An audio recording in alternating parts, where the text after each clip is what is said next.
He was worth over $1 billion. He managed money for some of the most powerful people on Earth. He had a private island, a private jet, homes in Manhattan, Palm Beach, Paris, and New Mexico. He counted presidents, princes, prime ministers, and billionaires among his closest friends. And nobody, not one single person in 30 years, could explain where the money came from. This is the story of Jeffrey Epstein, the most dangerous man no one was supposed to talk about. And this is a story about something far bigger than one man. This is a story about how power protects itself, about the network of the most influential people in the world who built a wall around a secret so dark that governments, banks, and intelligence agencies all played a role in keeping it buried, until they couldn't anymore. Jeffrey Edward Epstein was born on January 20th, 1953, in Brooklyn, New York. His background was ordinary in every way. Middle-class family, public school, no connections, no inheritance, no obvious path to the corridors of global power.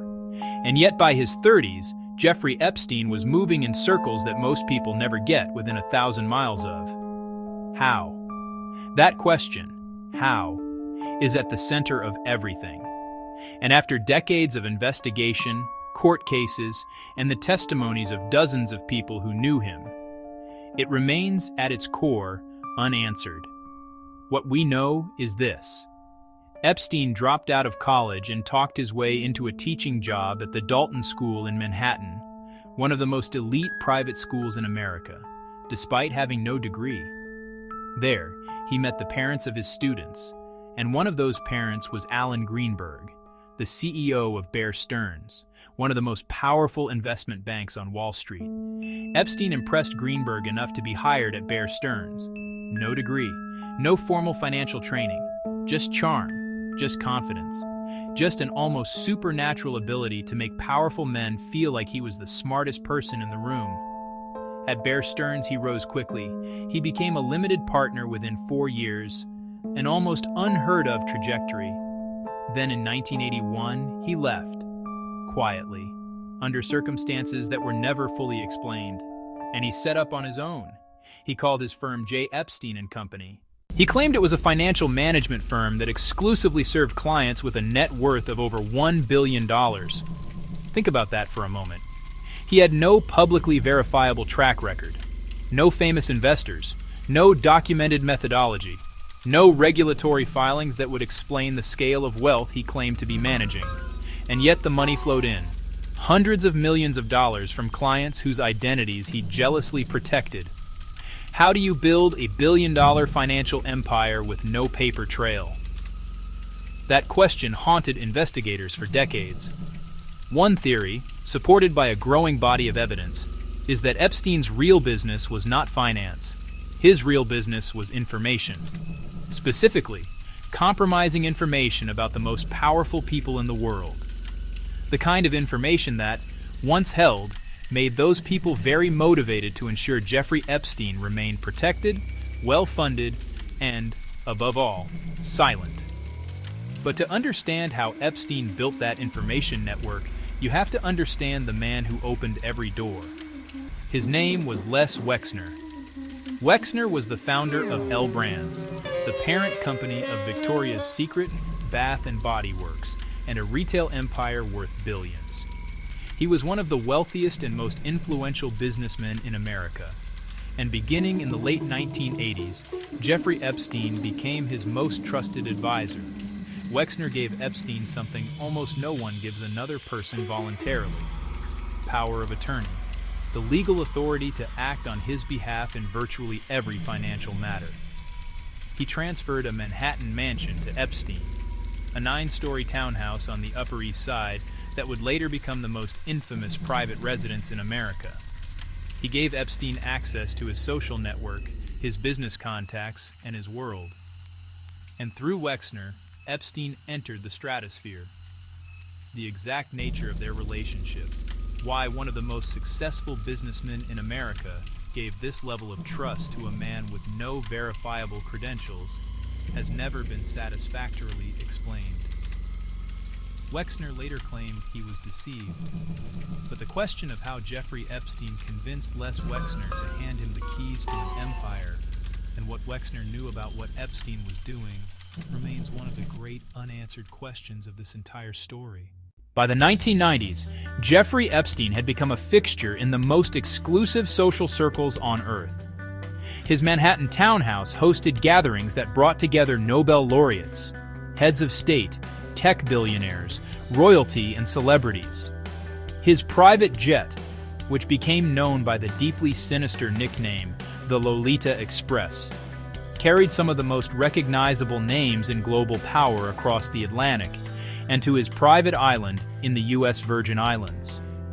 Little St. James, an island he owned outright, an island with its own staff, its own infrastructure, its own rules. An island where, according to testimony from dozens of survivors who came forward years later, crimes of the most serious nature were committed against young women and girls. And the passengers on that jet, the men who visited that island, included a former president of the United States, a future president of the United States, a British prince, some of the most celebrated scientists in the world, and titans of finance and technology whose names appear on the buildings of our most prestigious universities. They all knew Jeffrey Epstein. They all enjoyed his hospitality.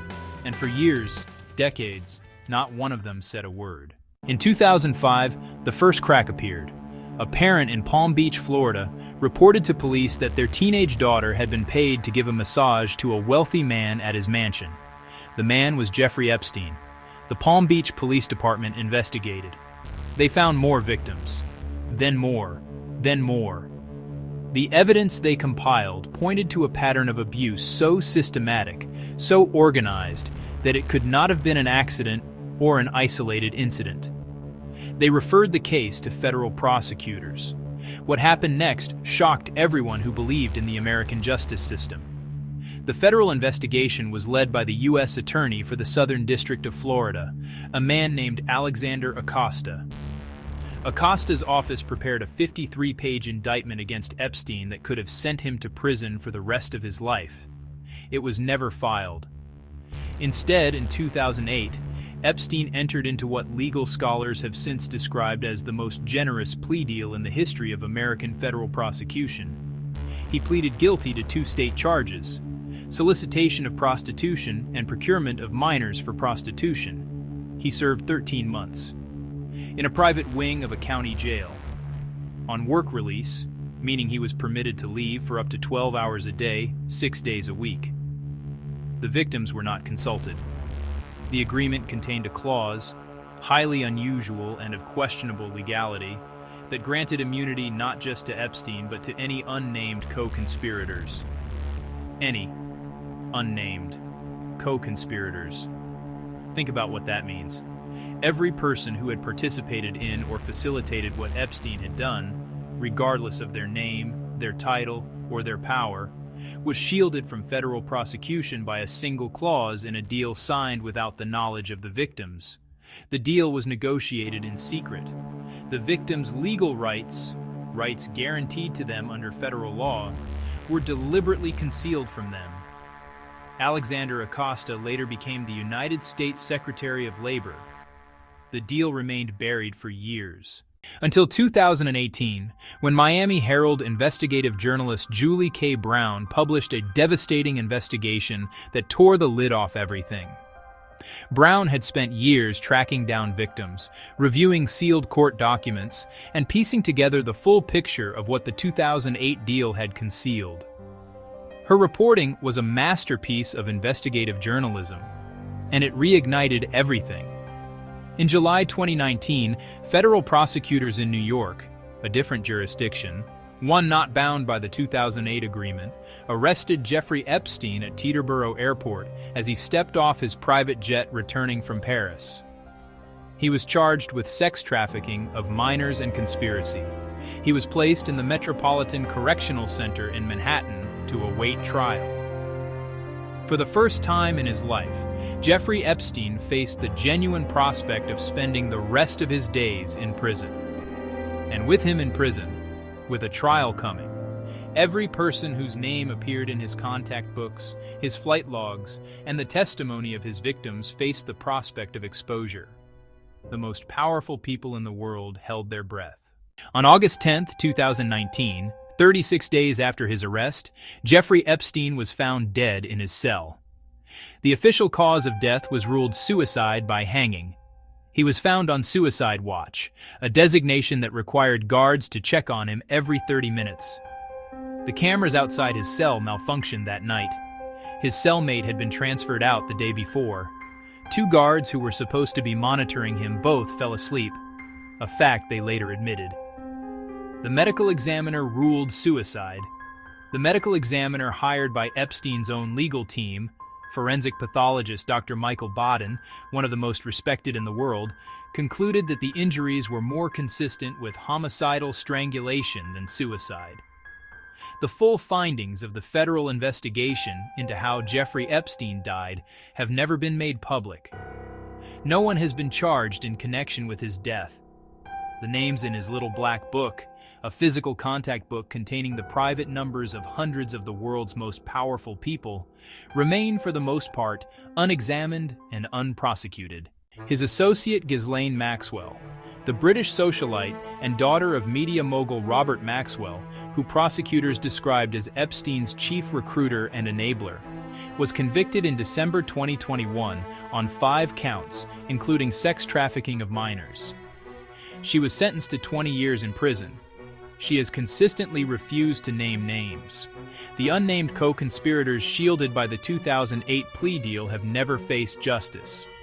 Deutsche Bank paid $75 million in 2023 to settle a lawsuit alleging it had enabled Epstein's crimes by processing transactions it knew or should have known were connected to sex trafficking. JP Morgan Chase paid $290 million to settle a similar lawsuit. 2 of the most powerful banks in the world, processing money for decades, while the evidence of what that money was connected to mounted. So what is the business lesson of Jeffrey Epstein? It is this. Jeffrey Epstein understood something about the relationship between money and power that most people never fully grasp. Money does not just buy things. Money buys silence. Money buys access. Money buys the loyalty of institutions, banks, law firms, prosecutors' offices, whose job is supposed to be to serve the public, but who, when faced with enough wealth and enough connections, find reasons to look the other way. He built not a financial empire, but a protection empire, a web of obligations, compromises, and dependencies that made the most powerful people on earth invested in his survival. And it worked. For 30 years, it worked. The second lesson is about institutions. The banks knew. The prosecutors knew. The intelligence agencies, and there is significant evidence suggesting Epstein had connections to multiple intelligence services, knew. None of them stopped it. Because the system that is supposed to protect ordinary people from extraordinary power was itself captured by that power. And the third lesson, the one that should keep every one of us awake at night, is that we still don't know everything. The full client list has never been released. The full flight logs have never been made public. The full scope of what happened on that island and in those townhouses and those mansions has never been officially documented. Jeffrey Epstein did not build his empire alone. He built it with the help of powerful people who are still powerful, who are still protected, who are still, in many cases, celebrated. The story of Jeffrey Epstein is not a story about one monster. It is a story about a system that allowed the monster to operate, that protected him when he was caught, that may have silenced him when he became a liability, and that continues to this day to shield the people who made it all possible. This has been the Boardroom Files. Subscribe. Because the next story we're telling is about a company so trusted, so celebrated, so embedded in the fabric of everyday American life, that when it started killing people, nobody believed it. We'll see you in the boardroom.